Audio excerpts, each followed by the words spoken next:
Romeine 8 vers 19.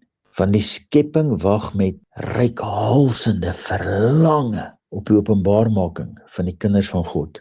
'n Ander vertaling sê seuns van God. Die tyd en die uur is hier vir die Christusgenerasie se bewuswording van 'n ontdekking van die seuns van God wat die skepping gaan vrymaak deur hulle transformasie in die Christusgestalte in. Die seuns sal eenvoudig net triomferend alles in die orde van God bring deur hulle gehoorsame geloof in hom. Henog het geglo en dis al wat ons van hom weet. Ons moet die Christusrealiteit in ons glo en die seuns roep om na vore te kom in die Christusgestalte weg van die adamitiese natuur. Dis die enigste ware vryheid, die Christusvryheid. Henog was reeds in sy dispensasie deur geloof bewus van hierdie waarheid in ewigheidsrealiteit.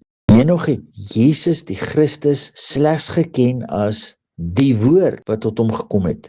Ons ken die woord as die seun wat vlees geword het. Glo in hom en gehoorsaam hom.